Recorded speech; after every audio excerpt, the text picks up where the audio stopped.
Tak, dobré ráno, dobrý deň. Ja tiež ďakujem jednak za pozvanie. Som veľmi rád, že tu môžem byť a tiež za teda hojnú účasť. To je skvelé, máme tu aj VIP radu. Super. Dneska sa budeme spolu rozprávať o hodnotách.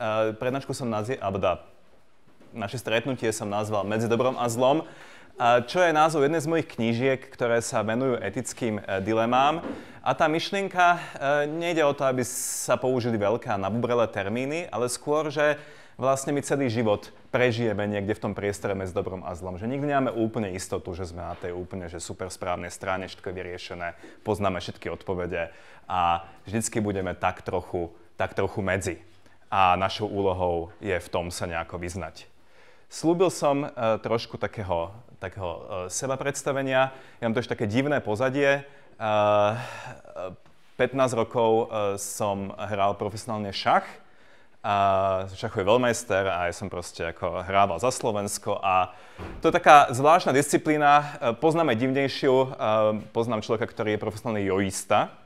A aj som bol na svadbe, tak to sú tí ľudia, čo robia tie triky s jojom, tak to vtedy som sa cítil, že áno, som normálny.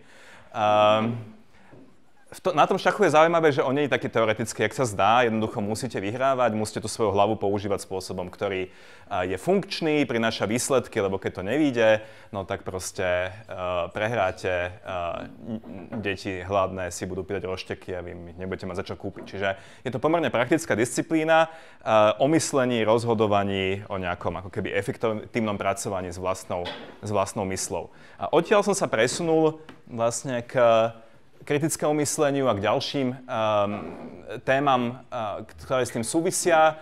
Knižka Sila rozumu v bláznivej dobe bol taký prvý ako keby manuál kritického myslenia na Slovensku, ktorý používal aj slovenské nejaké príklady a tak. Medzi dobrom a zlom o nej sme hovorili. To je o hodnotových sporoch, etických dilemách, o hodnotách, o tom, čo môžeme nazvať dobrým, zlým, lepším, horším, podozrivým. Alebo super. A potom taká nová knižka Bližšie k sebe, alebo tá nová, pocovidová, bola o tom, aký je vzťah vlastne medzi vedou a našim nejakým prežívaním každodenným. Že jednoducho niekedy tej vede neveríme a ja som sa pýtal prečo a jak je to možné a čo s tým môžeme urobiť a v čom nás veda možno sklamáva a podobne. Takže toto je taká nejaká moja legitimita, že tu môžem pred vami dneska stáť. A poďme sa teda vrhnúť na tie hodnotové spory a na hodnoty. Ale predtým, než to urobíme, tak ešte si vezmeme takú okľuku a trošku sa pozrieme na nás samých. Pani Čavojová, ktorá tu bude o týždeň, túto tému podľa mňa o mnoho viac rozvinie, ale ja ju potrebujem sa aj dotknúť, aby sme si spravili nejakú takú pôdu a potom sa môžeme viac rozprávať o tom, prečo napríklad tie hodnotové spory sú dneska také vášnivé, prečo proste stačí vytiahnuť niektoré témy, napríklad interrupcia, teraz celá tá spoločnosť ako keby sa zbláznila proste a týždeň alebo 2 týždne nič nerieši, prečo vlastne máme potrebu mať pravdu v hodnotových sporoch a podobne. Takže poďme sa porozprávať o nás samých. Ešte aby som teda, keď som spomenul tú slovenskú spoločnosť, tak jednu poslednú vec o mne. Píšem pre denník N každý týždeň vlastne takú esej, ktorá je často veľmi hodnotovo zameraná, takže to je vlastne spôsob, ako sa dotýkať tých vecí dneska. Takže, predtým sa dostaneme k hodnotám, pozrieme sa na nás samých. A jedna taká zaujímavá otázka, ktorú si môžeme položiť a ktorá nie je až tak nezmyselná, ako vlastne na prvý pohľad vyzerá, jednoducho, že na čo máme mozog. A aby sme skúsili na to odpovedať, tak si dajme jedno videjko.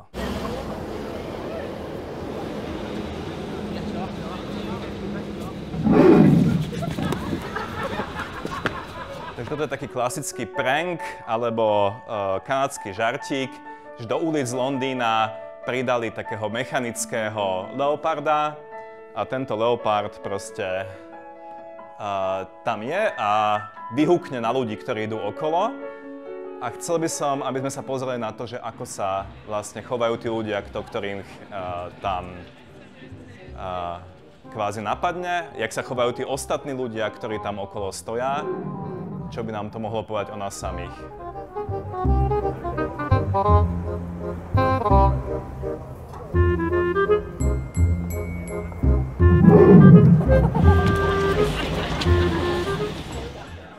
Všimnite si, že niektorí tam aj zostávajú stáť.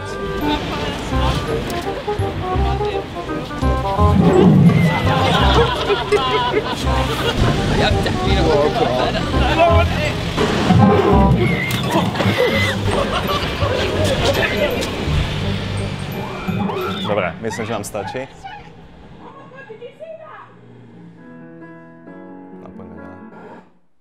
Dobre. Čo by ste podľa toho videa povedali, že na čo ten mozog vlastne máme? Je to nejaký racionálny nástroj, ktorý nám umožňuje proste objektívne sa pozrieť na svet a povedať, toto je dobré, toto je zlé na základe nejakých dát a všeličoho možného? Robili si tí ľudia cost-benefit analýzu? Došli tam a povedali si, aha, no tak aká je asi pravdepodobnosť, že v Londýne bude o tomto počasí alebo o akomkoľvek počasí proste leopard? Alebo ten mozog spravil pre nich niečo iné. Čo pre nich urobil? Nemusíme podľa mňa túto ťahať do toho mikrofón, len na mňa niekto zhúknite, prosím. Mozog chcel, aby sme prežili. Ďakujem, presne tak. Ten mozog sa zachoval ako bodyguard. Jo? Keby tam bola nejaká Marilyn Monroe a išiel by vedľa nej bodyguard a vyskočil by na ňu leopard alebo nejaký útočník, urobil by presne to isté, čo urobil ten mozog pre nás. Chytil by ju, skrčil sa a utekal s ňou do bezpečia. A ten mozog to presne ako keby urobil.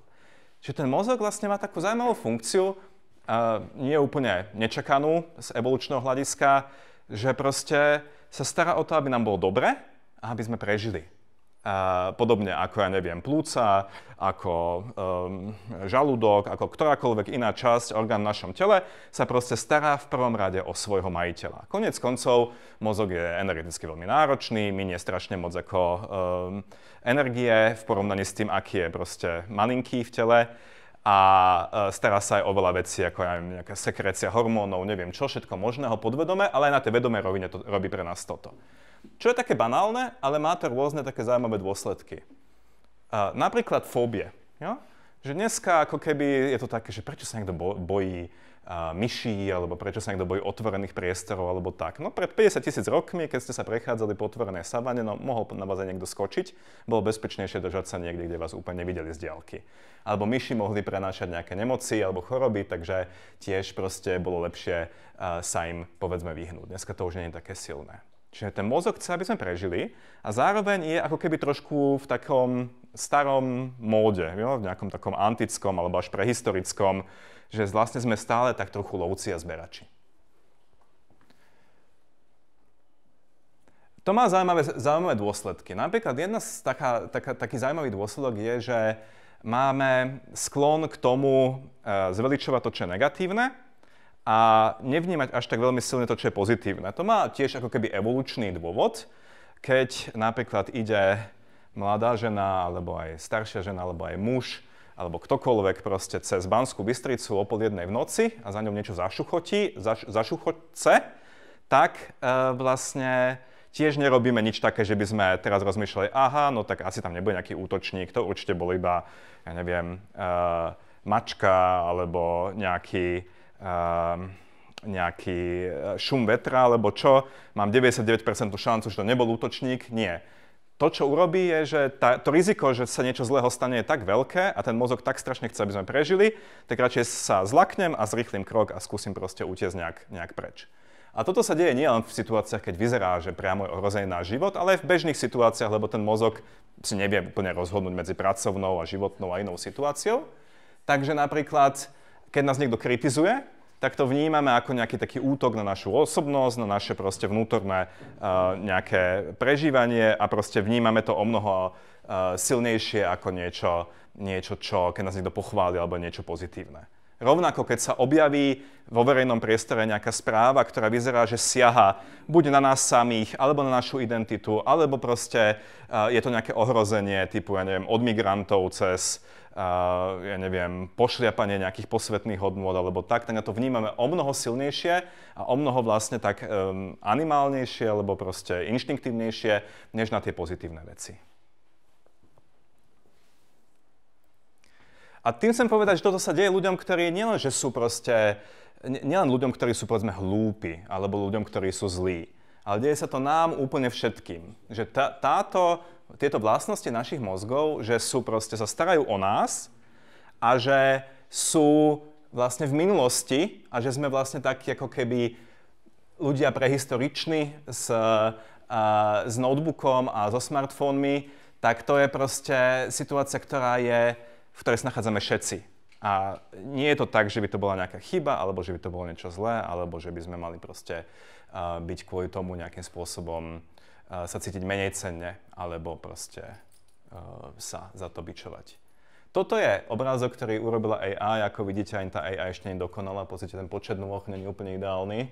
Dokonca tiež to má taký Escherovský feel, že niektoré nohy neviete, či sú pozadie, alebo či je to skutočne ako noha. Čiže ani tá technika, alebo ten svet, ktorý sa teraz rodí, technologicky nie je ideálny, ale my proste v ňom sedíme, ako keby nestíhame a doháňame vlastne tú novú situáciu, ktorú teraz máme. Ako povedal pán Wilson, človek, alebo skutočný problém človeka dneska je, že má mozgy, ktoré sú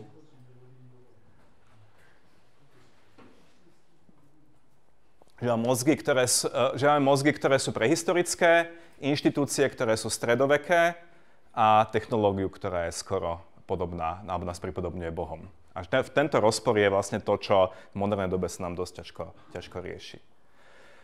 A naše skvelé mysle alebo mozgy ešte jeden problém majú, že oni nie sú jak auto, že dojdete a proste dáte si ich opraviť nejaké autoopravní, že vymeníte prevodovku alebo že nejak to proste vyriešite. Tieto vlastnosti našich mozgov, o ktorých pani Čavojová bude o týždeň asi rozprávať viac, kognitívne skreslenia, sú jednoducho v nás tak vrité, že sa nedajú vybrať. Jedine, čo môžeme urobiť, je si to uvedomiť, že takto fungujeme a pokúsiť sa to nejakým spôsobom vykompenzovať vedomým úsilím. Toto je Ebbinghausova ilúzia, možno ju poznáte. Tie dva oranžové krúžky sú rovnako veľké. Veríte tomu? Asi budete musieť, že áno. Ale aj keď to tak je, aj keď viete, že sú rovnako veľké, stále ich vidíme jednako menší. Je to tak?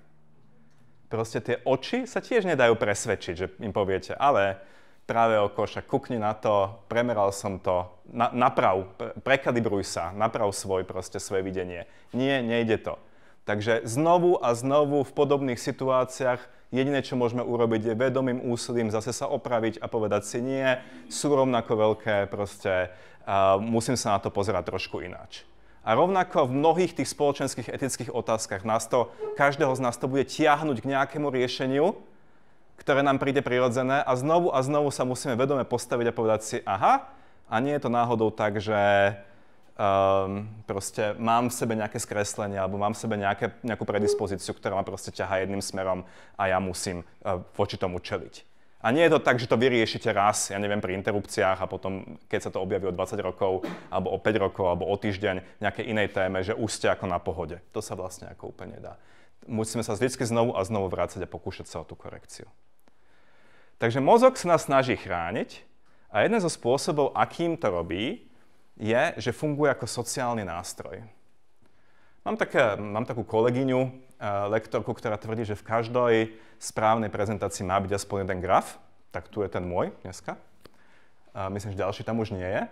A je to výskum britského antropologa, ktorého meno sa mi podarilo zabudnúť práve, ktorý hovorí toto, že keď máte opičky, primáty, ľudí, rôzne ďalšie proste takéto primáty, tak oni čím väčšej skupine žijú ľudí, tak tí majú väčší pomer šedej kôry mozgovej voči telu. Čiže majú proste majú väčšie mozgy, jednoduchšie povedané, alebo to, čím myslíme. A to viedlo k také zaujímavému tvrdeniu, že tie mozgy vlastne sú naozaj nejakým sociálnym nástrojom, ktorého účelom často je udržať nás v nejakej skupine. Udržať nás v kmeni, udržať nás, aby sme boli in. Jo? Aby sme proste niekam patrili, aby sme sa tam niekde držali. Prečo? Lebo si predstavte, že ste pred 50 000 rokmi, žijete v skupine Inuitov, niekde proste v Grónsku a teraz sa pohádate o tom, že či veľryby snívajú alebo nie. Jo? a proste oni tvrdia, že nesnívajú a vy proste ste mali nejakú víziu, no tak tvrdíte, že snívajú. No tak keby ste urobili to, že by ste povedali všetkým, že vy ste všetci takí debili proste, jak môžete nevidieť, že veľryby ako snívajú a ja tu s vami nebudem, lebo všetci ste proste takí chumaji, že odchádzam. Jo? A teraz by ste to proste zabuchli a do tej zimy by ste odišli akože so svojou harpunkou a kľudne aj teplo oblečení. No akú výdrž by ste mali? Jo? Bez tej komunity, koľko by ste asi prežili? Veľmi, veľmi málo. Ja? Vy našli zmrznutého niekde proste o 2-3 dní, alebo medveď by si pochutnal, alebo čokoľvek. Čiže v tých tradičných spoločenstvách to naozaj bolo tak, že byť in znamená prežiť. A to máme stále v sebe. A stále je to tak, že byť súčasťou nejakej komunity pre nás je bezpečné, príjemné, dôležité a byť whistleblowerom, byť niekým, kto proste prekračuje limity, kto je iný, je ohrozujúce, vnímame to ako veľmi ťažkú záležitosť. Ja? Keď napríklad budete sa teraz dívať na to, že ako sa naša spoločnosť mení, povedzme, keď sa zmení nejaké inštitúcii, riaditeľ, že tí ľudia neodídu, zostanú tam a tak ďalej. No, je to vlastne ľudské. Jo? Že zostať niekde, snažiť sa proste zapadnúť je niečo, čo je nám prirodzené a naopak, ako to vzopretie, je veľmi ťažké a vyžaduje si extra dávku odvahy. Rád by som to aj ilustroval na takom výskume. Bol profesor v New Yorku, posadil si takto 10 vysokoškolských študentov, ako ste vy, a spýtal sa ich jednoduchú otázku. Koľko je 9 x 5? Verím, že by sme to dali v tejto miestnosti, aj ťažšie počty samozrejme. Lenže on bol s 9 dohodnutý a tak sa spýtal prvého, Jožko, koľko je 9 x 5? A Jožko povedal 35. Evička, koľko je 9 x 5? 35. A tak to išiel a tu sedel Ferko. Čím ďalej to šlo, tým bol nervóznejší. A keď sa ho spýtali, tak teraz mal veľkú dilemu. Zapadnem? Poviem 9 x 5 35 a nikto nebude na mňa proste ukazovať prstom, budem v tej skupine. Alebo poviem 45 a budem proste všetky reflektory na mňa vysvietené. Jo?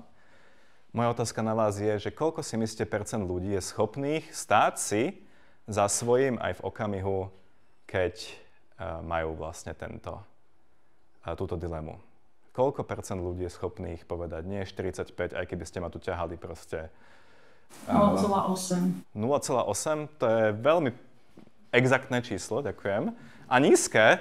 Ja myslím, že 30 do 30%. Do 30%. Kto dá viac?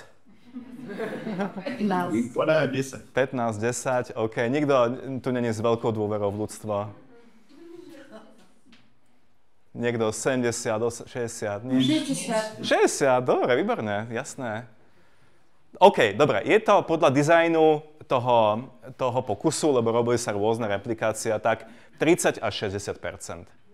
Čiže zhruba polovička ľudí je skutočne schopných v situácii, ktorá je akože one against all, proste povedať nie bysťu, ja budem tvrdiť, že to je 45, aj keby kamene padali. Jo? Ale tá polka nie, čo je stále obrovské číslo. Jo? Lebo v nás tá snaha prislúchať niekam a proste zapadnúť, mať rovnaké názory je veľmi silná. Mimochodom, keď ten dizajn toho pokusu zmenili a urobili to, že tam pridali jedného kamoša tomu človeku. Jo? Že koľko je 9 x 5, Jožko? 35. Evička, koľko je 9 x 5? 45. A potom to šlo 35, 35, 35, 35, 35 k Ferkovi. Tak koľko percent Ferkov teraz povedalo správne číslo? Povedzte. Keď mali jedného kamoša. Vyše 95. Ja? Že to je ten človek, ktorý proste praskol tú bublinu toho uniformného názoru a zrazu bolo omnoho jednoduchšie pre tých ostatných s tým niečo urobiť. Či to náhodou není úloha umenia? Ja? Byť tým človekom, ktorý občas praskne tú uniformnú bublinu a ukáže proste, že to ide aj ináč. Dobre. Ukončíme tú prvú časť o nás samých takým ako keby mini zhrnutím.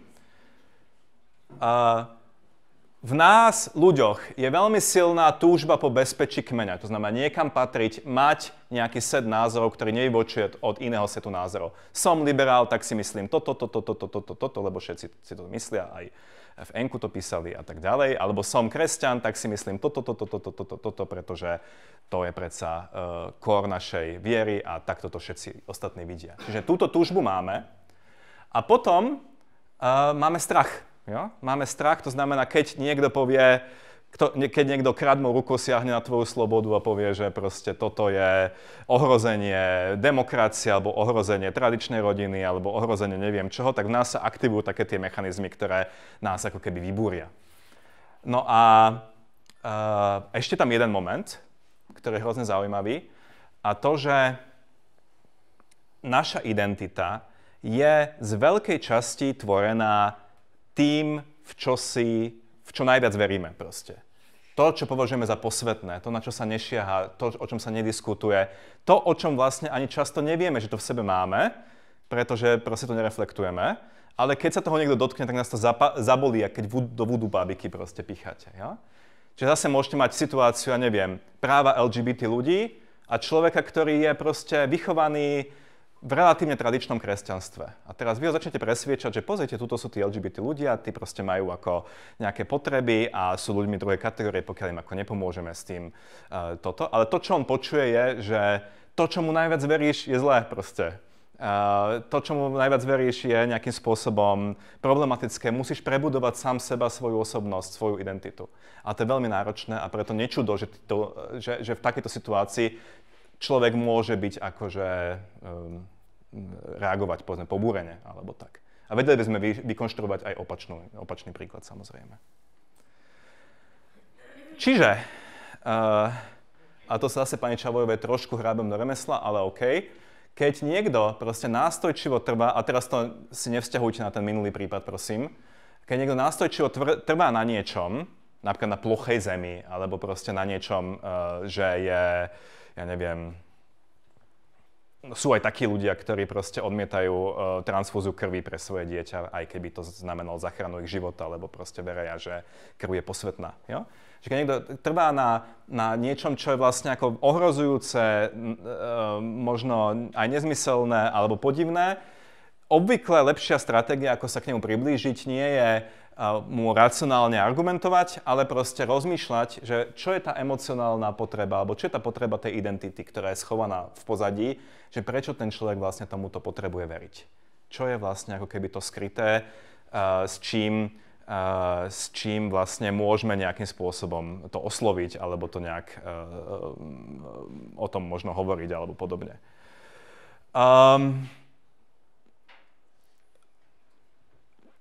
Taký klasický príklad je, ja neviem, poznal som pani, ktorá sa veľmi bala migrantov v okamihu, keď došlo proste 8 ľudí na Slovensko a nikto nikoho neohrozoval a tak ďalej. A vlastne akože tá potreba v pozadí bola jednoducho, že ona bývala sama a proste celkovo sa bála, ako keby v tom, že niekto ju môže proste napadnúť, alebo v tom veľkom dome, že sa niečo môže stať a tak. A tento strach sa nalepil na tých migrantov. A pokiaľ ten pôvodný strach nebol ošetrený, tak vlastne ani ako racionálna debata o tom, že koľko tu je migrantov a tak, nie je úplne možná. No a môj pocit, ktorý vy môžete reflektovať o mnoho proste kvalifikovanejšie, pretože je to váš fach a nie moja práca, je, že vlastne úlohou ako keby umenia v našej spoločnosti a vás je vlastne ako keby skúsiť trochu odísť z toho kmeňa, jo?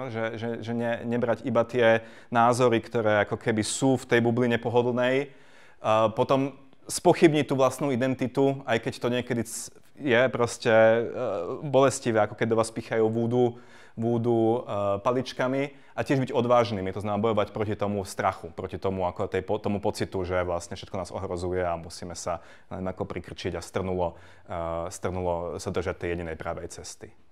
Čiže vašou úlohou teda je ako keby výjsť, bojovať proti týmto našim vlastne veľmi prirodzeným, ale niekedy dosť škodlivým, bohužiaľ, vlastnostiam našich mozgov a vydať sa na nejakú ako keby cestu tak trochu do neznáma a tak trochu proste mimo týchto pevných škatuliek. Ale dôležité je, že nie nutne sa musíme pritom nechať zožrať nejakým medveďom, jo?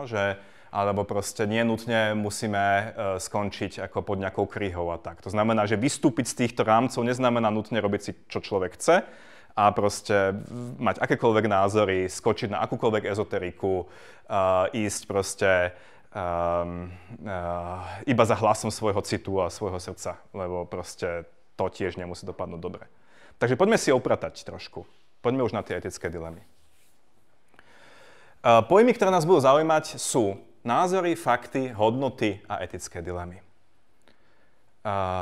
Toto je fakt, pardon. Mont Everest je najvyššia hora na svete. A teraz môžeme, ja viem, že existuje po internete, kolujú spústu vecí, že taká sopka je väčšia, alebo Zem je trochu niegulatá, alebo že proste nejaká podvodná je a tak ďalej. Ale že proste v klasickom meraní od mora, keď si vezmete proste kopec, tak Mont Everest je najvyššia hora na svete. A teraz predstava, že by ste si zajtra proste, alebo dneska večer sadli do nejakého pohostinstva a teraz sa úslovne hádali niekoľko hodín o tom, že či je alebo není. Akože ak nemáte v sebe 4 piva, tak to není úplne, že ľahké si predstaviť. A tie fakty naozaj sú takéto, že popisujú stav veci, sú overiteľné, to znamená, v tomto prípade teoreticky by sme dokázali zmerať ten Mont Everest, ale zatiaľ to nemusíme urobiť, ale pozrieme na nejaké encyklopédie alebo proste niekde si to overíme. A nedá sa o nich úplne dobre pohádať. Ja? Že hádať sa o tom naozaj, že najdlhšia rieka na Slovensku je Váh, no to chce veľkú dávku proste, buď ignorancia, alebo naozaj nejakého zvláštneho stavu. No, ale poďme sa pozrieť na názor. Vyliezť na Mont Everest je skvelé dobrodružstvo. To už je taká zaujímavejšia téza, kde niekto môže hovoriť, áno je to super, druhá je to úplná strata času, proste ja chcem Mont Everest radšej odfotiť z údolia, alebo chcem ho namalovať, alebo chcem ja neviem, ísť na Manchester City versus Slovan a dúfať, že to neskončí 0-4. Každý si proste môže na to mať trošku iný názor. A je to iná povaha výroku ako tá prvá. Takže keď sa pozrieme na názory, tak je možné sa o nich pohádať, je možné mať naraz rôzne názory, je to v poriadku, čiže keď sedíme v tom pohostinstve, tak môžeme proste 4 ľudia môžu mať úplne rozličné názory a môžu o nich argumentovať a je to OK a nemusia sa zhodnúť. A teraz, že ako ich rozpoznáme? Sú to tvrdenia, ktoré sú buď etické, čiže čo je dobré, čo je zlé, alebo sú to tvrdenia, ktoré sú estetické, čo je pekné, škaredé, čo je nejakým spôsobom inšpiratívne, čo je gíč a tak ďalej. A potom to, čo by sme mali alebo nemali robiť. Či by sme mali teraz, ja neviem, sa všetci venovať klimatickej kríze, lebo sa tu uvaríme o 100 rokov všetci, alebo proste dôležitejšie, ja neviem, ľudské práva, alebo čokoľvek ďalšie. No a teraz máme takú paradoxnú situáciu, že máme rovnaké fakty, teda v ideálnom svete, ale v princípe proste na tých základných faktoch sa vieme zhodnúť, ale máme rôzne názory. A jak je to možné? Má niekto nápad? Ako prichádza, všetci vieme, že Mont Everest je najvyššia hora na svete, ale zároveň proste máme 5 ľudí a vyvodia z toho rôzne názory na Mont Everest. Jeden by tam šiel, druhý by tam nešiel, tretí si myslí, že je škaredý, neviem, čokoľvek. Ono sa to odvodzuje od toho, ako tie fakty pochopia rôzne ľudia a každý človek chápe fakty inak. Super, ďakujem. Proste je tam nejaká subjektívna časť. Jo? Prichádzam so svojou minulosťou, so svojím predporozumením, so svojimi hodnotami, so svojím subjektívnym ja a to spojím s tým faktom a vyjde mi z toho názor, ktorý môže vyzerať veľmi rôzne, aj keď tá objektívna časť, ten fakt je vlastne rovnaký. Takže napríklad človek, ktorý má hodnotu, že v živote je dôležité prekonávať sám seba a zažívať silné zážitky, bude mať asi väčšiu šancu, že povie, že vyliezť na Mont Everest je super vec, ako človek, ktorý povie, že v živote je dôležité mať pohodu s blízkymi a byť v bezpečí. Ja? Hodnoty. Veľmi zle sa o nich diskutuje, to sme už hovorili. To sú tie časti v nás, ktoré vlastne takmer nevidíme, ale bolia, keď sa ich niekto dotkne. To sú tie momenty, keď cítime, keby nás píchali jak tú voodoo bábiku. Často si ich aj neuvedomujeme a sú to také nejaké univerzálne kamienky, pomocou ktorých ako keby vnútorne vidíme svet. No a teraz, keď to spojíme, tak ten názor je vlastne hodnota plus fakt. Ja? Že máte faktickú časť, keď máte nejaký názor na niečo a potom máte tie hodnoty, ktoré vyznávate a dohromady z toho uvaríte ten názor. Takže liesť na Mont Everest je strata času. Fakt je, že Mont Everest je najvyššia hora sveta, ale tá hodnota je, že proste kreativita je o mnoho dôležitejšia a silná vôľa, tak prečo by som tam liezol. No a problém nastáva vtedy, a to si skúsime na takom mini cvičení, keď ľudia sa vlastne sú zmetení v tom, že či sa nachádzajú a rozprávajú na úrovni faktov alebo na úrovni názorov. Niekedy sa stane v nejakej dileme, napríklad keď sa rozprávame o právach LGBT ľudí, že niektorí ľudia povedia, že mali by mať také práva, pretože, a teraz povedia niečo, čo považujú za fakt, a tie druhí povedia, ale to je iba tvoj názor. Ja? A vlastne nevieme, na ktorej rovine sa nachádzame. A ešte doklepneme tú etickú dilemu. Etická dilema nie je súbor, ale súboj, sa ospravedlňujem, tam je chyba, súboj dvoch či viacerých hodnôt. Že na seba narazia dve hodnoty a teraz nejakým spôsobom je vlastne veľmi problematické vyriešiť, že ktorá z nich je dôležitejšia, ako ich vyvážiť a čo s tým presne urobiť. Čiže keď napríklad poviem, že proste dneska mám takú zlú náladu, tak zájdem do škôlky a budem tam kopať malé deti.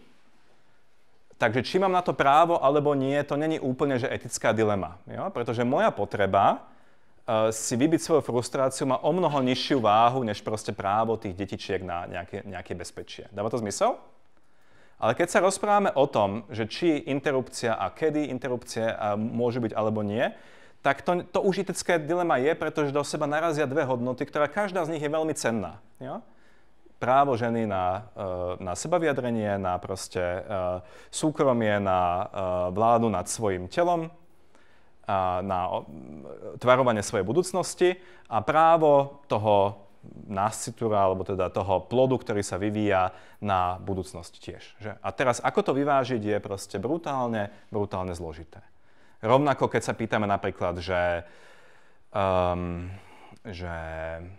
či je správne, aby nás štát nejakým spôsobom monitoroval pomocou kamier, pomocou nejakých akože vecí, ktorými aj online nás vie sledovať a tak ďalej. A do akej miery? No tak narážajú na seba dve hodnoty, ktoré sú proste strašne dôležité obe. Jedno je, že bezpečie, že ten štát má právo a povinnosť vlastne zaručovať bezpečie svojim občanom, a druhé je naša osobná sloboda a súkromie. Keď do seba narážajú dve hodnoty, obvykle je to tak, že keď potlačíme jednu úplne a druhú vyvýšime na piedestál, tak to asi nebude úplne dobré riešenie, jo? Lebo táto proste je zanedbaná. Takže aj keď niekto bude proste kričať, ja neviem, že interrupcie majú byť povolené až do 9. mesiaca, no tak to neznie ako dobré riešenie, pretože to právo vlastne toho vyvíjajúceho sa dieťatka je do veľkej miery potlačené. A keď niekto zase bude hovoriť, že aj žena, ktorá aj proste bola napadnutá sexuálne a proste to dieťa nechcela a je to dieťa toho násilníka, že si ho má nechať, no tak to asi tiež nebude správne riešenie, pretože zase bola brutálne potlačená tá druhá hodnota. Preto tie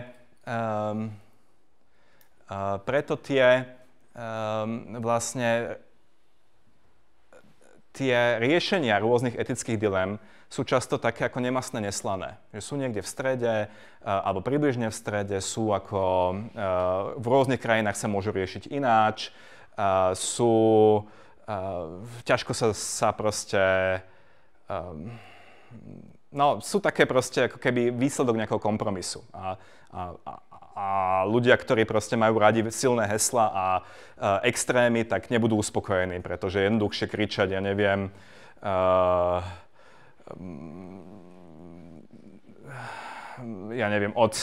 každý život má proste nesmiernu hodnotu a proste od prvého okamihu je to Boží tvor a proste musí byť chránený od prvej bunky. To je ako keby jednoduchšie komunikovateľné a je to také ako ľahšie sa to človek postaví, ako keď poviete 12. týždeň, to je proste. Viete si predstaviť, že niekto skanduje na námestí, že 12. týždeň, proste to je taká tá vyvážený moment, za ktorý není úplne jednoduché proste do toho dať tú silnú energiu. Takže pokiaľ tí ľudia, ktorí chcú vybúriť dav, pôjdu k tým extrémom, tak ľudia, ktorí chcú tú dilemu vyriešiť, tak budú hľadať vlastne skôr nejaký kompromis alebo nejaké stredné riešenie. Čo nemusí byť presný stred, samozrejme, to môže byť proste oscilovať niekde okolo.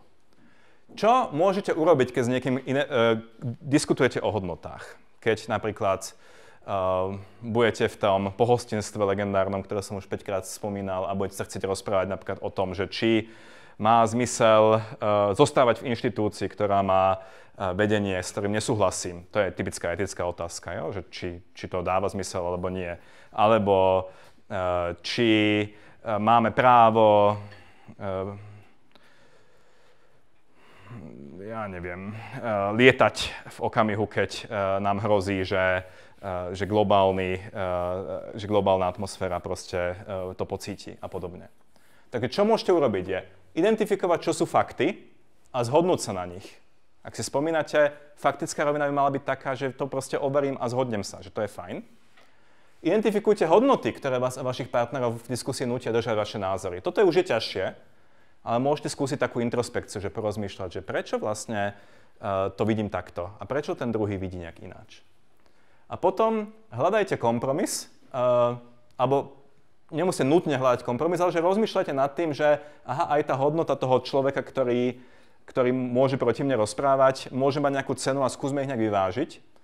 A posledná je taká, že buďme ohľaduplní, že není úplne jednoduché rozprávať sa o hodnotách druhého človeka, hovoriť o tom, že možno nie sú ideálne a zároveň sa ho nedotknúť.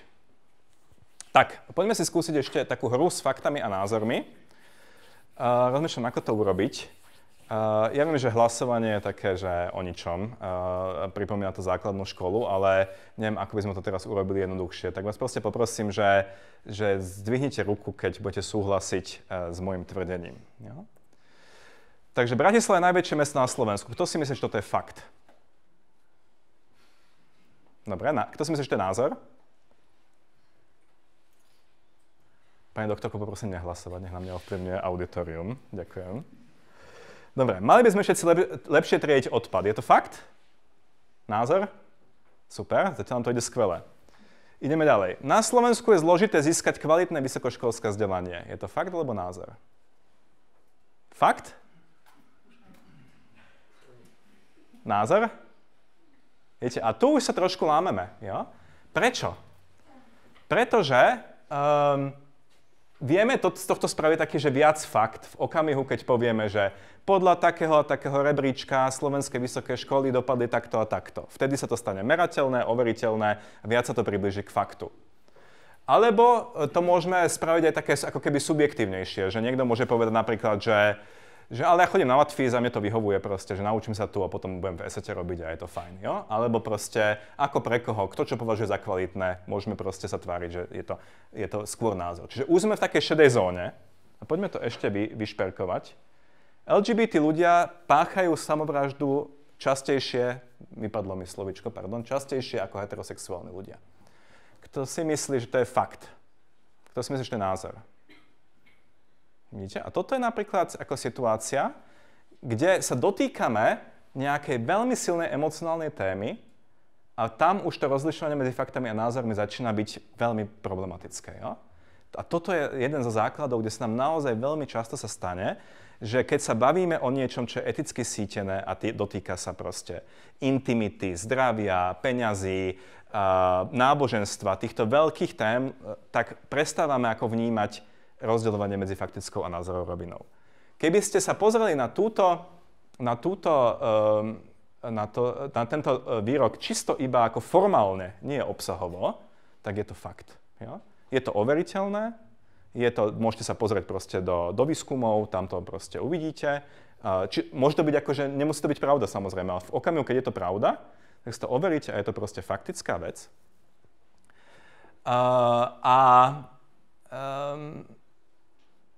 A nie je tam ani, že či je to dobré alebo zlé, čiže rovina etiky, pekné alebo škaredé, rovina estetiky, a není tam ani, že čo by sme mali robiť, čiže tá praktická rovina. To sú tie tri momenty, kde by sme mali ako vidieť ten názor, alebo teda ten názor by tam mal vybehnúť.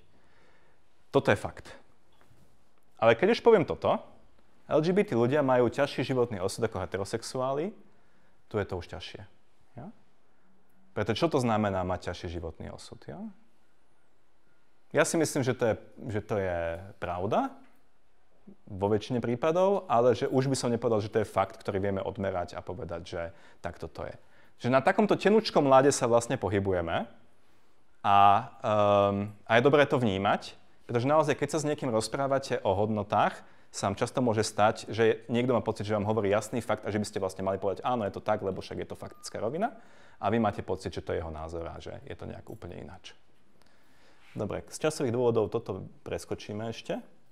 A poďme na takú ďalšiu časť, že ako teda s tou dilemou môžeme narábať. A dáme si konkrétnu dilemu. Toto je fotka z Ukrajiny z prvého roku covidu. Nebudem teraz hádať, ktorý to bol. A to, čo sa tu stalo, je, že toto sú surogačné bábätká. Viete, čo je surogácia? Surogácia je situácia, že máte neplodný pár a ten neplodný pár sa rozhodne, že poprosí ako keby nejakú mamičku inú, aby vynosila to dieťa. Ja? A máte dva typy.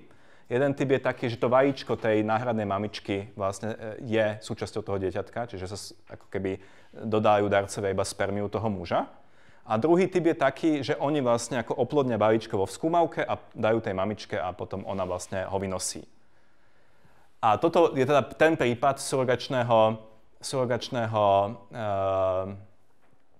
rodičovstva alebo materstva, kde vlastne oplodnené vajíčko, proste, že geneticky je to tých rodičov, ale vynosila to nejaká iná mamička na Ukrajine. No a čo sa tam stalo, bolo to, že ak začal ten COVID, tak vlastne nebolo možné si vyzdvihnúť to bábätko.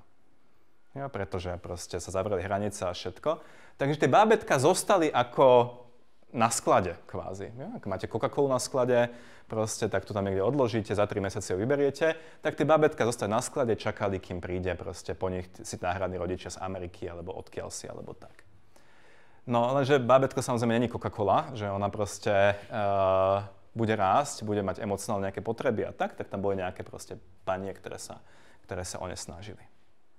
A teraz tá otázka je, že surogačné materstvo, je to v pohode vec, alebo to není v pohode vec? Ja? To je tá téma, ktorú sa pokúsime nejak tak spolu trošičku zanalyzovať.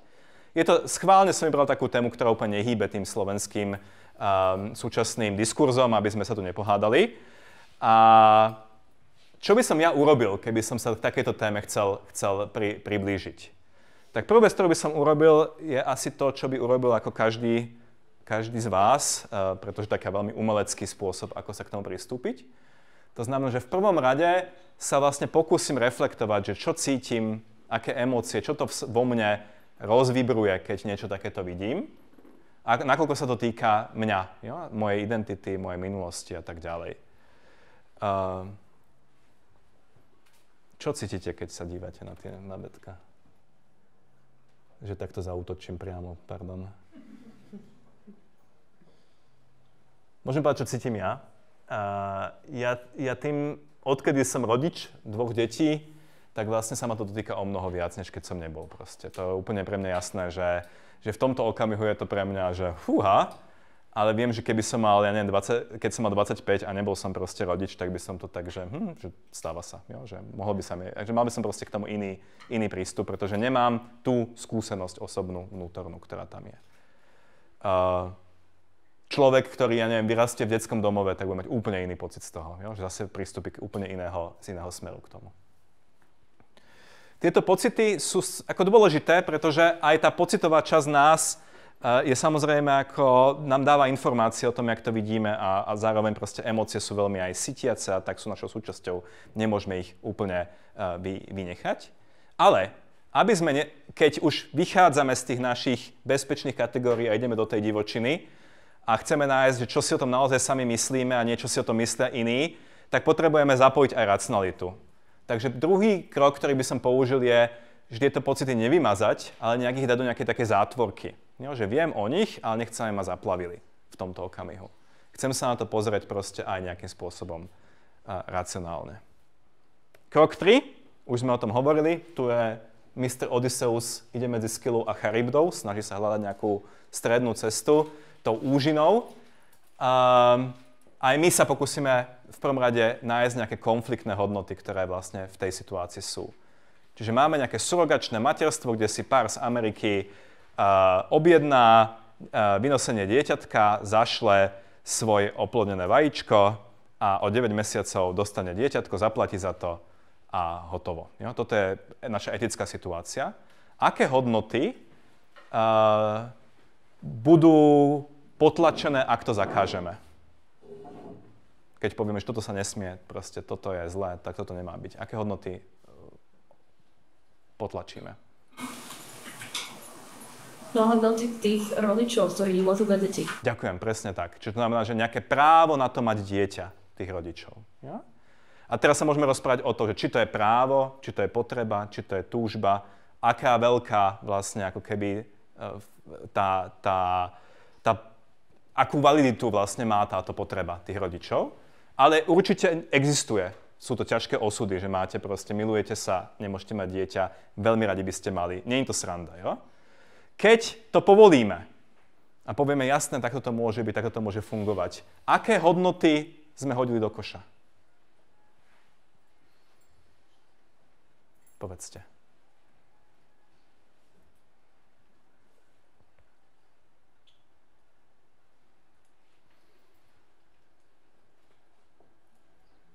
Asi tu sa to trošku ťažšie možno definuje, ale napríklad právo toho dieťaťa mať nejaký,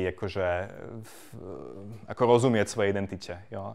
Že rozumieť tomu, zrazu má 3 rodičov, akože to je taký zvláštna situácia. Právo možno tej ukrajinskej ženy nebyť vydieraná v tej situácii. Je možné, že proste do toho šla kvôli tomu, že je v zlej sociálnej situácii. Potom je tam určité riziko, že sa stane to, čo sa naozaj stalo, že to dieťa, ja neviem, nebude doručené z nejakého dôvodu. Povedzme, bude telesne postihnuté. Jo? Čo potom? Jo? Oni neprevezmú tovar. Jo? A teraz to dieťatko, že čo? Jo? Alebo proste tá maminčka sa ho nebude chcieť vzdať, ktorá ho vynosila. Rôzne takéto etické rizika tam vidím. Takže keď máme tieto konfliktné hodnoty, tak potom máme ďalší krok, a to, že sa pokúsime oddeliť od seba faktické, etické a možno aj právne otázky. To sme sa s tým hrali. Že pokiaľ nepoznáme fakty, ktoré potrebujeme poznať, len veľmi ťažko ako keby potom iba hádame, alebo pocitovo si povieme, že no asi by sa to nemalo, lebo takto cítim, jo? Alebo asi by sa to malo. Ale ak to chceme nejak akože čo najviac uchopiť, potrebujeme mať aj nejaké fakty, čo by ste potrebovali vedieť, aby ste sa vedeli lepšie rozhodnúť? Skúste sa dopýtať k tej situácii niečo.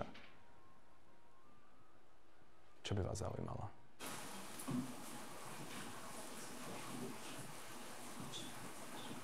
Ako majú nejakú zmluvu medzi sebou tí ľudia? Super. Ako vyzerá zmluva? To by bola taká akože právna otázka. Super otázka je napríklad, že čo to stojí vlastne? Jo? 40-60 tisíc eur. Keď chcete chlapca, tak to stojí, alebo dievča, že chcete pohlavie konkrétne, stojí to viac. Stojí to mraky peňazí. Ja? Máte tam niekoľko pokusov a proste je to zmluvne nejako vyriešené. Áno. Mohol by si sa napríklad pýtať, je to legálne na Slovensku? Poznáte odpoveď na to? Je to legálne? Nie je to legálne. Slovenský zákon hovorí, že matkou dieťaťa je žena, ktorá ho porodila a vlastne všetky ustanovenia, ktoré boli proti tomu, sú vlastne neplatné automaticky. Čiže na Slovensku to nesmie. Dobre, čo by ste sa ešte spýtali?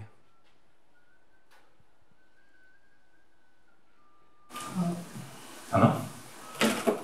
Ak je to teda dieťa adoptované, tak je otázka tej genetiky, tam tej minulosti, tých rodičov a to, čo všetko vlastne. Super. Či to je nejak toto dieťa vlastne v sebe všetko.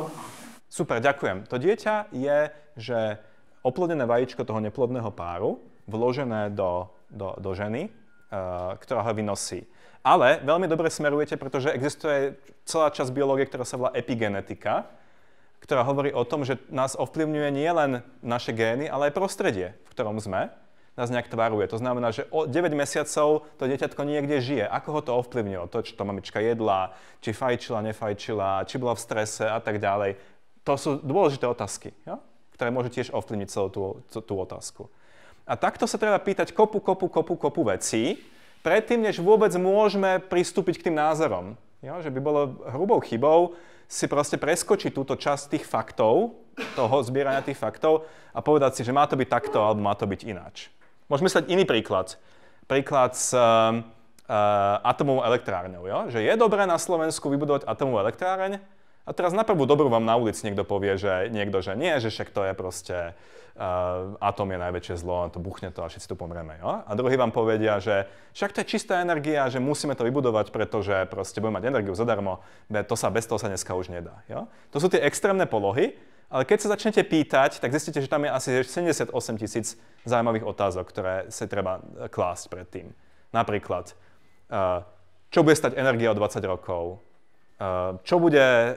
či sa zvýšia tie náklady, čo to bude stáť celá tá stavba, či mám kvalifikovaných pracovníkov, či je to politicky priechodné, či keď tu bude nejaký konflikt vojnový, tak proste to prežije tá stavba alebo nie.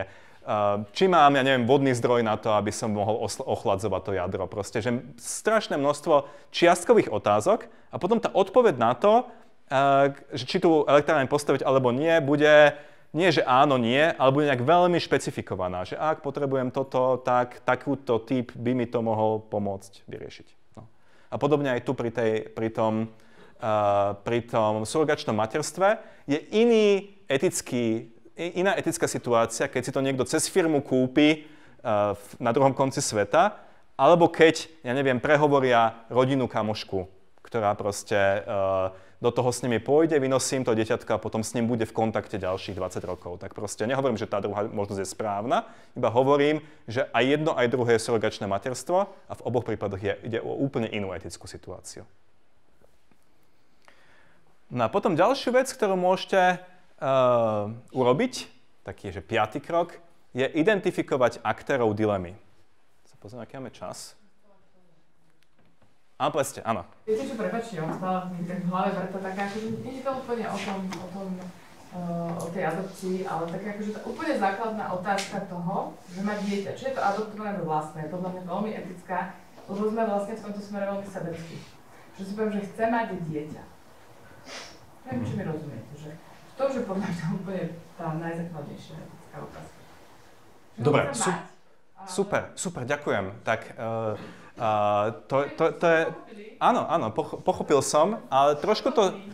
Tá otázka je skvelá, ale teraz skúsme sa zase, že pozrieť na to, čo znamená to chcem. Jo? Že je to nejaký môj fund, ako ja neviem, ja chcem mať červené Ferrari. Jo? Keď nebudem mať červené Ferrari, stále môžem žiť krásne, skvelý život, ale proste spoločnosť nie je povinná sa mi poskladať na červené Ferrari. Jo? Lebo to je nejaká iba moja akože túžba proste. Tak keď chcem mať červené Ferrari, nech sa teda proste posnažím. Jo? Potom ale môže byť, že chcem byť v bezpečí napríklad. Jo? Tamto chcem mať trošku inú silu. A je to dokonca aj základné ľudské právo. Ľudia proste majú právo byť v bezpečí. Jo?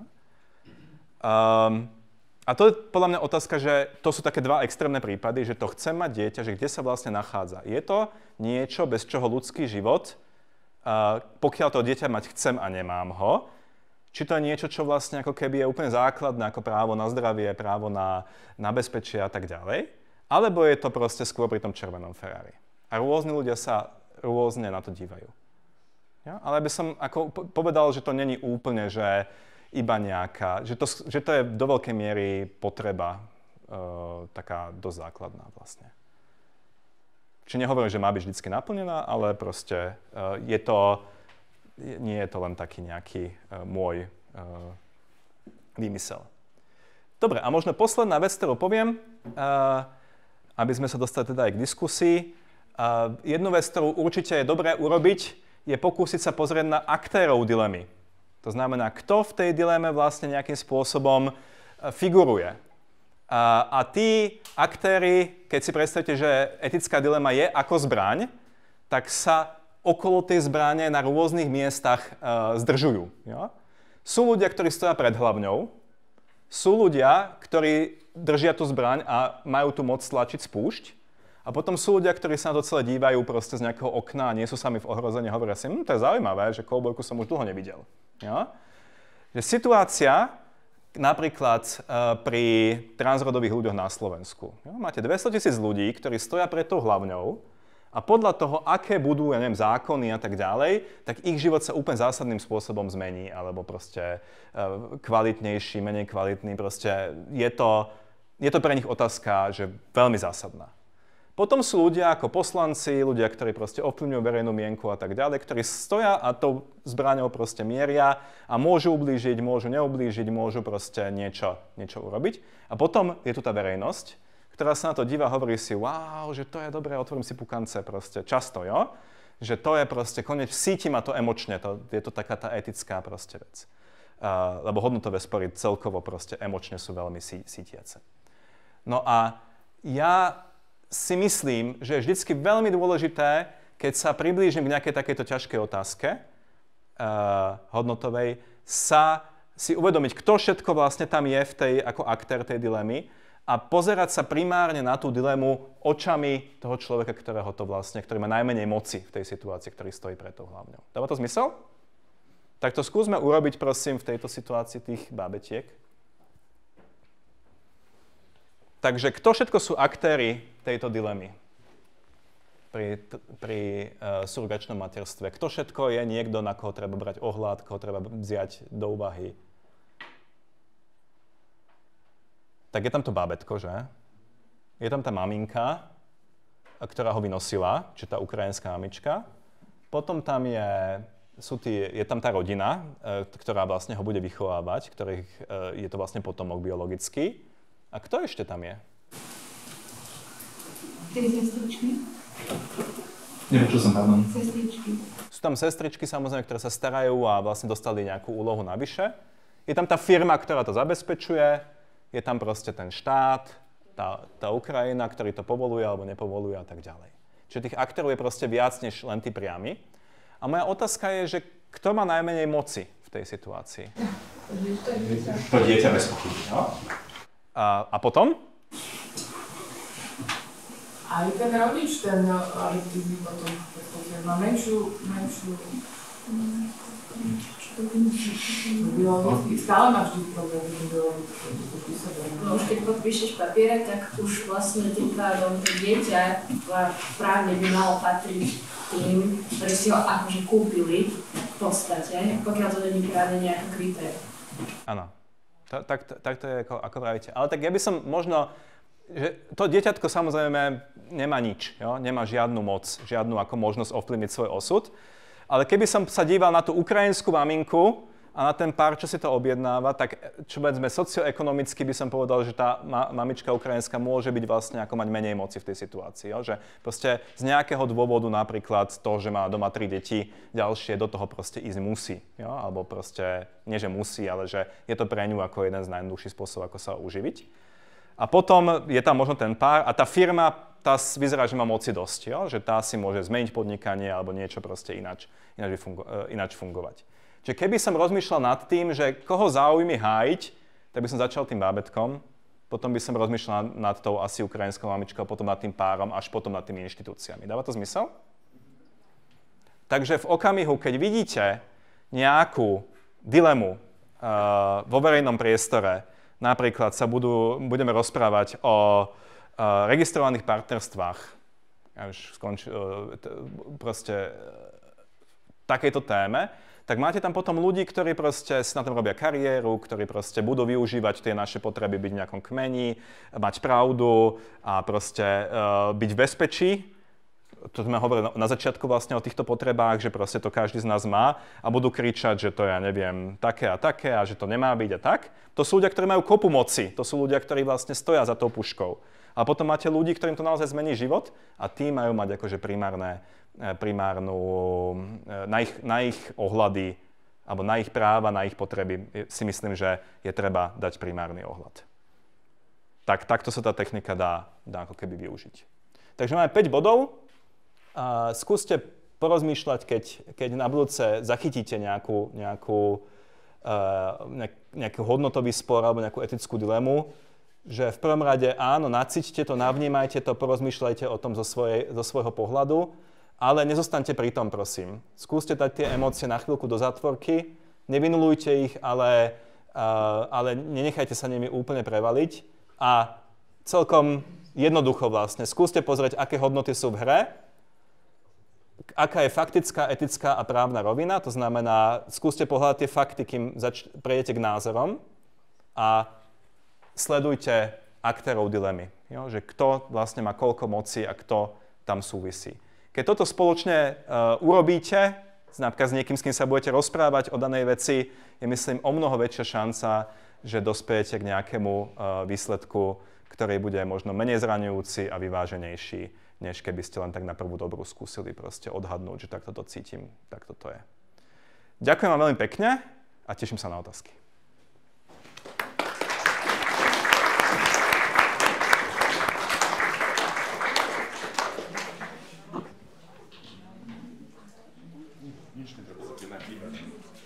Takže ešte pozornosť venujte, nedvíhajte sa, je to povinné, táto jazda.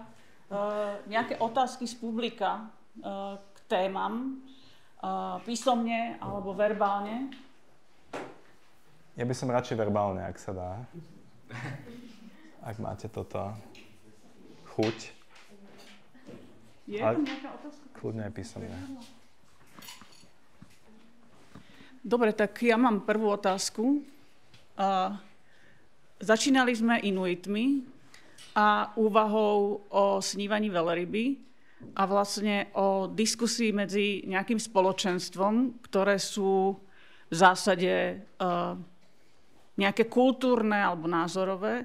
Moja otázka je, že kmene, ktoré bojujú o prežitie, alebo spoločenstva, ktoré bojujú každodenne o prežitie, že či riešia alebo riešili tieto kultúrno-hodnotové otázky medzi sebou. A že či je to vlastne nejaká prirodzený vývoj spoločnosti, kde sa tieto otázky vlastne v nejakom vývoji prichádzajú, alebo je to nejaká prirodzená súčasť vlastne spoločenstva, v akomkoľvek vývoji je. Mhm. Nejaký antropológ by zrejme odpovedal lepšie a obsiažnejšie, ale čo by som na to povedal ja je, že vlastne v nejakom prirodzenom spoločenstve, ktoré sa po mnoho generácií len málo mení, je veľa ako keby vecí nejakým spôsobom zabehaných, kodifikovaných, či cez náboženstvo, či cez nejaké zvyky, tabu a podobne. Takže k nejakým ako veľkým asi, že etickým polemikám tam dochádzalo v menšej miere. Že vlastne k stretom a k vlastne nejakému akože vyjasňovaniu si etických a iných pozícií, aj filozofických, dochádzalo skôr v okamihu, keď začali vznikať napríklad mestá ako, ja neviem, Atény, kde sa začali stretávať ľudia s veľmi rôznymi pozadiami a potrebovali sa nejakým spôsobom dohodnúť. Takže vlastne v tom okamihu, keď prechádzame z nejakého akože rodového, kmeňového fungovania na fungovanie, ktoré je proste nejaké internacionálnejšie alebo proste kozmopolitnejšie, tak v tom okamihu začínajú vlastne aj všetky takéto debaty a premýšľania. Takže v tomto zmysle ten môj príklad bol taký ako zvláštny, pretože ten málo ktorý Inuit by z dobrých dôvodov by to neurobil, že by sa takto pohádal s celou skupinou a odišiel by. Ale chcel som iba ilustrovať, že naozaj tá naša potreba patriť skupine je veľmi dôležitá, takže preto som hovoril o Inuitoch a snívaní veľrýb.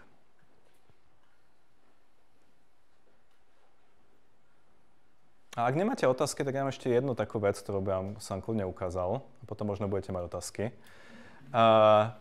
Chcel som ukázať takú úplne praktickú situáciu, jo? Že mne sa stala taká vec, že keď bol COVID, tak som sa rozhodol, že urobím takú akciu šachovú v Bratislave na námestí a že keď tam prídu ľudia, ktorí sa nechali zaočkovať za posledné 2 týždne a mali, myslím, 50 rokov a viac, takže im dáme knižku zadarmo. Jo, a myslel si, že super nekonfliktná akcia, že aké to bude fajn, jo, že na námestí proste rozložíme šachovnice, zahráme si, povieme si o tom, že to očkovanie je ako fajn a že keď niekto príde, tak dáme mu darček. Jo? Tak to sme to vymysleli. Kým to bolo v šachových kruhoch, tak super. Keď to vyšlo na bratislavské kultúrne, neviem čo, mestské zastupiteľstvo, tak pod tým videom boli tieto, a to nie je nejako sortované, jo? To bolo proste, takto to vyzeralo, tá reakcia verejnosti. Daj si pichnúť aj do zadku, smrteľná nemoc a očkovať na ulici, človeče, ty si magor, za knižku dať si genocídu, ani za 5 000 eur, daj si do zadku, koľko len chceš. Daj si aj moju dávku a knihu si môžeš čítať na toalete. Bež do P, asi do Plzne. Debil na Entu. Ty radšej hraj šach. Ďalší zapredanec, daj sa zaočkovať aj 100-krát, neotravuj slušných ľudí. Debil, tajtrlík, dilino. A už poslednú, nebudem ma zaťažovať. Chuj, pichni si aspoň 10. Idz do riti, daj si pichnúť do tej sprostej hlavy aj 10. Chod sa obesiť, ty šašo, služobný pes. A moje obľúbené, ani hlas nemáš pekný. Ja, a teraz vlastne toto, ako dostanete ako spätnú väzbu, však áno, že internet je tvrdé miesto, v poriadku, ale že je to možno zaujímavá otázka, že čo vlastne ako čo sme spravili zle. Ja? A teraz to bude nie možno o tej analýze tej dilemy, ale o komunikácii. Tak ja vám to videjko pustím a budem veľmi rád, keď mi poviete, že čo by ste urobili inak. Ja? Čo vlastne, lebo naozaj v týchto hodnotových vecí závisí aj na každom slove, aj na proste pocite. To videjko vznikalo tak, že pred mojím bytom došiel kamarát, dal mi proste, však aj uvidíte, že obraz a zvuk na vaše pomery zrejme bude dosť hrozný a na prvú sme to dali, jo? Že som mal pocit, že to nie je nejaký problém, ale evidentne bol. Tak skúste podumať, že čo by ste urobili vy inak. O šachistoch sa vraví, že dokážu pozerať dopredu. A ja keď sa dívam teraz mesiac, dva dopredu, tak sa bojím, že to, čo nás čaká, bude zase zložitá jeseň s lockdownami, s rúškami a plnými nemocnicami. A jedna cesta, ako sa z toho dostať, a to je neveriť nezmyslom a dezinformáciám, nechať sa zaočkovať, kým je ešte čas a vyhnúť sa tomuto osudu.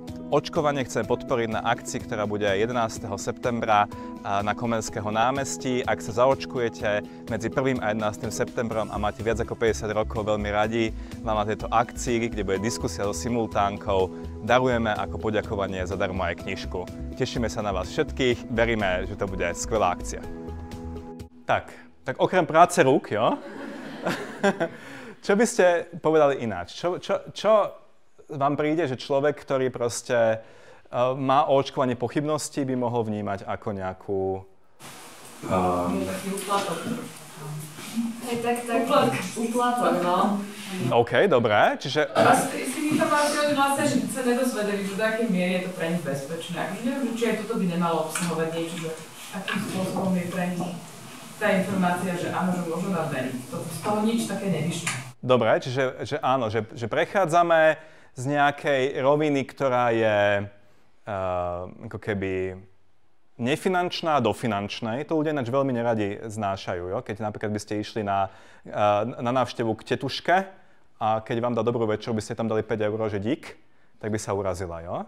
Lebo ste prešli vlastne z jednej roviny do druhej. A to proste úplne mení ten vzťah. Takže aj toto je také, že moje zdravie, že porovnávaš ho s nejakou knihou, že čo si chorý, že to je úplne divné vlastne. OK, dosť informácií tam nebolo, beriem, ale tak chceli sme krátke video, takže to je ťažko. Ale ešte skúsme. Ja si myslím, že vlastne teraz je taká doba, že veľmi vizuálna a vlastne častokrát, aj keď je nejaká rozoberaná taká kontroverzná téma alebo teda niečo, o čom by mohol mať veľa pochybnosti, tak tam vlastne dajú nejakú veľmi takú na pohľad krásneho človeka, že takú modelku krásnu. A to som chcela povedať, že proste nejakého fakt pekného človeka, ktorý im ich proste ohúdol. Doba je proste strašne taká vizuálna. A proste keď hovoríte o očkovaní, tak keby tam bol isto taký junák, taký možno nejaký športovec. Kroj vyšportovaný proste a hovoril by.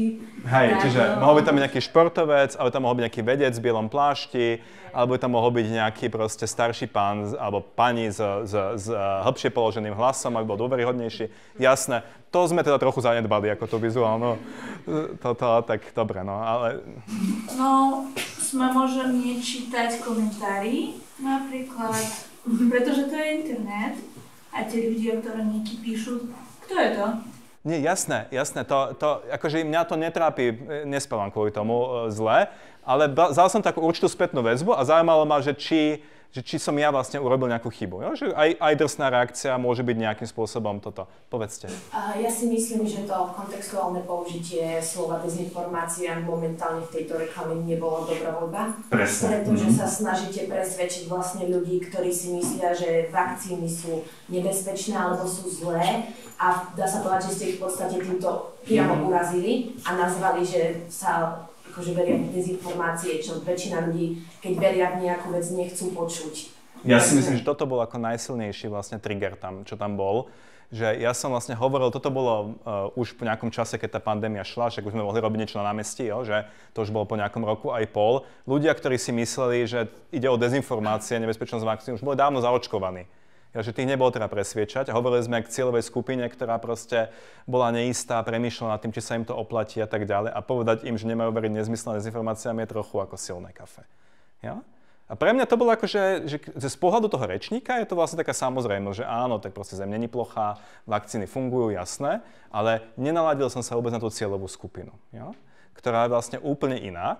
A to sa vraciame zase k tomu, k tej voodoo bábike. Jo? Že myslíte na to, že keď sa s niekým rozprávate, presviečate ho, budete sa dotýkať jeho identity, budete mu dávať prsty do rán. Jo? A je veľmi opatrné a veľmi dôležité, ako keby, akým spôsobom to urobíte, aby ste ho nestratili pri tom procese. Jo? Že ľudia proste, hlavne keď ide naozaj o lásku, o intimitu, o náboženstvo, o zdravie a o peniaze, to sú také témy, ktoré proste sú úplne, že klokocú výbušnosťou. Jo? A o identitu teda ešte. Super. Ďakujem, myslím, že ste to vystihli veľmi pekne. Mohla by som sa ešte ja spýtať, ale ešte by som sa vrátila k tomu surogačnému materstvu. Určite. Že riešili sme to ako nejakú etickú dilemu. Moja otázka je, keďže sme sa bavili aj o tom, teda ste o tom hovorili, že nie je jasný ďalší osud toho dieťaťa, ako to dopadne. Áno. Takže vlastne ten osud nie je jasný ani pri klasickom materstve, ale toto nevnímame ako nejakú etickú dilemu. Takže prečo je to surogačné materstvo väčšia dilema ako materstvo v nejakých zlých sociálnych podmienkach, lebo to nikto nerieši? Ja som sa zle vyjadril, zrejme, alebo došlo k nejakému šumu, lebo ja som nehovoril o osude v zmysle budúcnosti, ale o identite v zmysle minulosti. Jo? Že ako keby to dieťa má trochu ináč položenú identitu, než niekto, kto pozná svoju maminku, otca, proste ich rodiny a vlastne ako vie sa napojiť, kto to je. Rovnako je, keď existujú, že si môžete proste minimálne na západe, že si môžete objednať ako spermie zo spermobanky, dojdú vám domov proste a môžete ako keby mať dieťa takýmto spôsobom. A keď sa narodí takéto dieťa, tak ono vlastne ako keby spolky úplne nevie, kým je. A čo ja považujem za, že je etické, neviem, či riziko je asi správne slovo, že to môže byť vlastne ako keby veľký problém. Tak aj tu je to také, že viem si predstaviť, že ten človek v dospelosti pôjde za tou maminkou, ktorá ho vynosila a bude hľadať ako časť svojich koreňov, časť svojho príbehu. Rozumiem, ale stále táto istá dilema nastáva aj pri bežných vzťahoch, ktoré napríklad dieťa nikdy nespozná svojho otca, pretože otec odišiel od rodiny. Ano. Takže nemyslím si, že práve toto by bola tá najväčšia sociálna dilema, ktorú by sme mali riešiť a že možno aj pri tom normálnom rodičovstve a pri normálnych vzťahoch, ako to teda ako spoločnosť nazývame, sú tam stále tie isté rizika a nemali by sme zabraňovať ľuďom, vlastne, ktorí už tak majú ťažký osud, že napríklad nemôžu mať dieťa alebo sa môžu obávať toho, že tá žena môže počas pôrodu zomrieť, lebo aj to sa stáva, že už tak je to dosť ťažké a vlastne by sme im to ešte sťažovali týmto, že by sme riešili úplne rovnaké otázky, ktoré by sme mali riešiť pri normálnom rodičovstve. Že vlastne ja sa na to pozerám takto. To je úplne v poriadku. Vďaka za to. Ale zase, ako som aj hovoril, že povahou etickej dilemy je obvykle to, že do seba búšia rôzne typy hodnôt a toto o tom, že ako to dieťatko vlastne bude spoznávať samo seba, iba jedna z tých hodnôt, ktoré stoja na tej druhej strane. Ďalšou, ako som hovoril, tá mama môže byť vydieraná, tá, ktorá to vynosí, môže dojsť k takej veci, ako sa stala vlastne, že tie deti zostanú niekde v tom procese visieť a to není eticky úplne, že OK situácia, ani prakticky. Čiže nemyslím si, že existuje úplne že také jasné riešenie, že by to malo byť alebo nemalo byť, ale že proste ten terén, viem si myslieť, že v rôznych krajinách sa ľudia rozhodnú rôzne, u nás je to zakázané, niekde v Amerike to môže byť ináč a že hľadáme vlastne nejaké ekvilibrium, nejakú rovnováhu medzi tými hodnotami.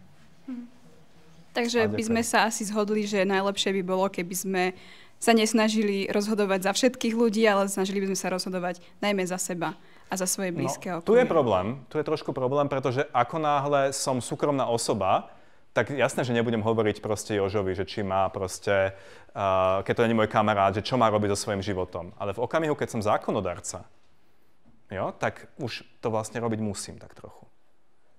Že z pohľadu ako keby toho, že vlastne my sa musíme nejak dohodnúť, máme iba jednu krajinu, a to je tiež taký slajd, ktorý tam mám, a nehovoril som o tom, že aj keď sa nevieme zhodnúť, tak sa musíme dohodnúť. Čiže niekedy to není o tom, že nájdeme jedno správne riešenie hodnotových sporov, ale že vybalancujeme nejak záujmy a pohľady rôznych ľudí a potom tam povedzme ten zákon napíšeme tak, aby vlastne všetci boli rovnako spokojní a rovnako nespokojní. Ďakujem. Ešte nejaké otázky? Posunite mikrofón.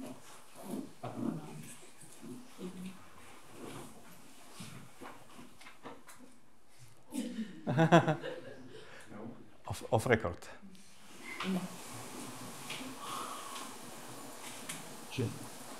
Myslím, že to môžeme ukončiť týmto pádom, ak nebudú ďalšie otázky.